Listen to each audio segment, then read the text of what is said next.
Hey, thanks for clicking on my video and giving this a shot. This is the Amazing Fleck reporting 4 weeks as a new father. So I've been on paternity leave, more or less, for most of this past month. My daughter was born March 28th, and I didn't work for 2 solid weeks, aside from one day where I had to duck out and get a side gig, helping load things in and out of a local theater downtown Detroit.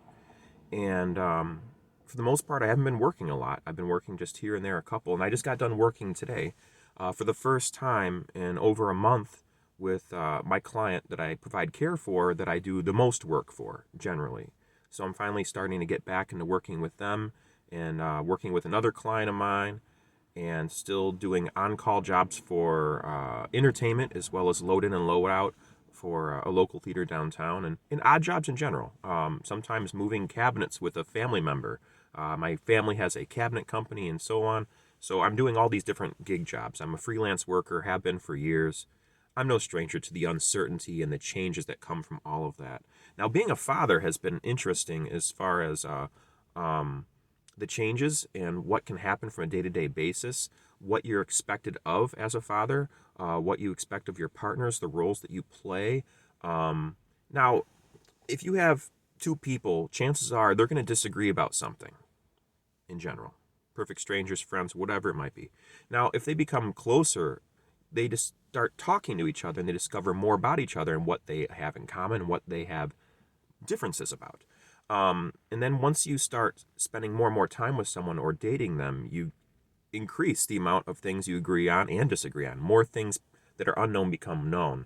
And when you live with someone and you're dating them and you have a child with them and you have a dog and a cat, you're probably going to disagree about a couple of things. So, with all that being considered, social media is an interesting thing where you have people who put their best foot forward and they have an image that they're upholding most of the time. I'm no exception. I mean, for whatever, better or for worse, my videos and how they are coming out these days, this is what they are. And I'm trying to be as realistic and transparent as I can without giving up too much of my own personal life and personal information out there, and with protecting my daughter and my family. So, 4 weeks as a new father, words can't describe the joy that in the love I feel in my heart when I'm staring my daughter in the eye, and she makes great eye contact right back with me, and our little interactions, if you want to call them that. And I know that she's just learning the ropes and getting to know the world around her, but that's what's so exciting, is seeing how she's taking in this information. I can't wait to see how she learns and how she observes things and what she thinks about things, what she likes to do, what she wants to do. I can't wait to help encourage her to become whoever she is and wants to be and needs to be in this life, and to try to guide her along and give her other options and other perspectives that might aid her in making better decisions for herself in the future. So yeah, week 4 as a new father been very interesting. Been on paternity leave, just starting to get back to work. So when it comes back to the idea I brought up about people having differences, there's differences of opinion as to how I ought to spend my time throughout the day, between me and my partner, as well as me and my employer and other people in general. How I should spend my time throughout a day is something that comes up quite often in my life, as I'm a caregiver and as I work for other people and as an entertainer. My job is a people pleaser. I like to entertain, make people smile and laugh. I love to give free circus and flow arts tutorials here on my channel. I did a one circus and flow arts tutorial for every single week of last year, 2021. There's 52 of them. Go check them out here in my playlist section here on my channel. And I post about all sorts of stuff too. So go check out that playlist section, like I say in most of my videos. But what's expected of me throughout the day as a people pleaser, whether it's doing entertainment, caregiving, being a nurturing partner as best I can, being a good father, the best father I know how to be, and all of that. I've discovered that's my own self-applied title. I'm a people pleaser. And I don't mean that in a negative way. I mean that in a way that I want to provide joy and value to other people in some way.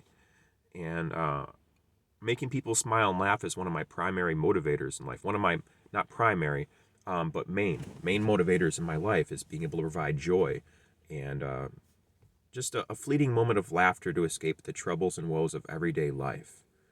So, with that, when you're raising a child, you're going to have differences of opinion with your partner, no doubt about it. You're going to have some differences of opinion. You're going to have differences on what the priorities ought to be in the relationship with the child, with the children, with the animals, with how you ought to spend time throughout the day. And I think my unsolicited advice when it comes to that is direct communication is one of the best ways you can save a lot of time by just getting straight to the point and how you feel about something. And just as important as expressing yourself is opening these ears up and listening to what your partner has to say and listening to what her perspective is or his perspective is on the matter and what their perspective is, because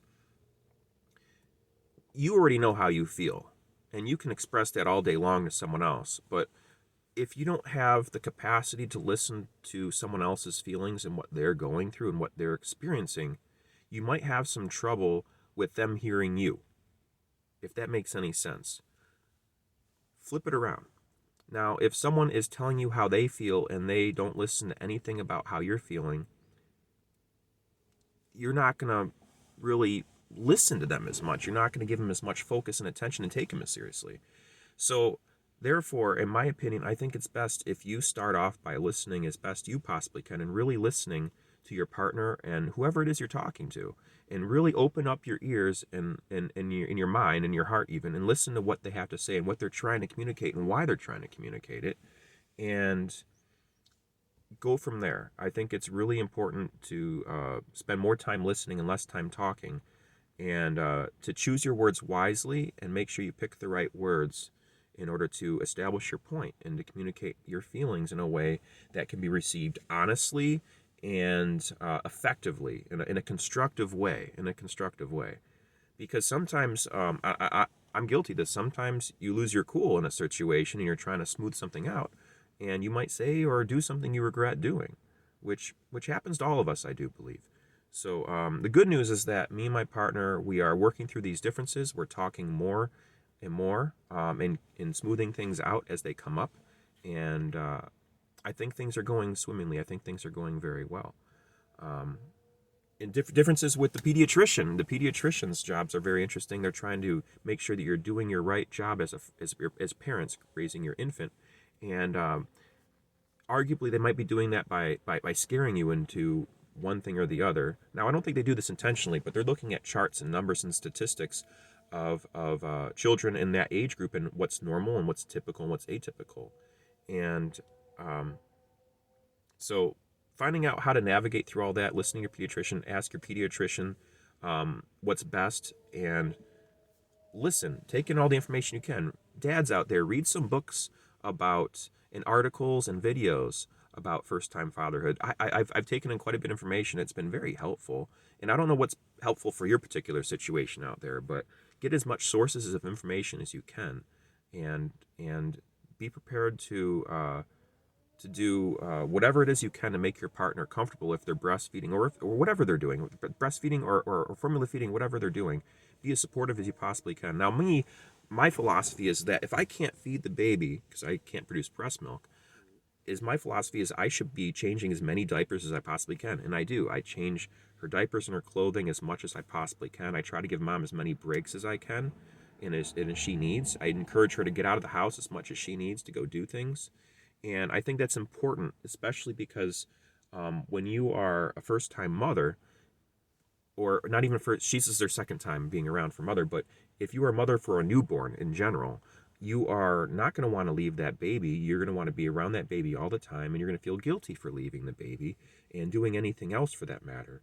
So I'm trying my best to make sure that my partner doesn't feel so trapped and alone in the process of raising this newborn while I'm out at work. I only started just going back to work recently, and it looks like this week I'll be going back, not even full-time, part-time, and it looks like it might cause a little bit of difficulties. So I'm not sure how it'll work with your personal situation, but with my personal situation, figuring out how to juggle that work and family balance is already starting to happen. I've been warned by many fathers out there that you're going to struggle with this. It's going to be hard conversation with your partner, and it's something that needs to come up, and it's something that needs to be discussed and talked about. So far, so good. I just got done with work. I'm back at home. Oh, my employer thought I did a good job, so I get a free sticker. Yay! So that's cool. I got that, and I can show that off to to my girlfriend when I get inside the house. But I've already said too much. It's time for me to get inside, be the best dad I know how to be, give her a break from what she's doing, take care of the dog, scoop up the poop, scoop up the litter boxes, cook some food, do the dishes, finish up the laundry, and all those things that I'm doing on a daily basis in order to make sure that she can be calm and stress-free and take care of that baby and feed her the best way that nature has to offer with this with the breast milk. So thanks very much for watching, everyone.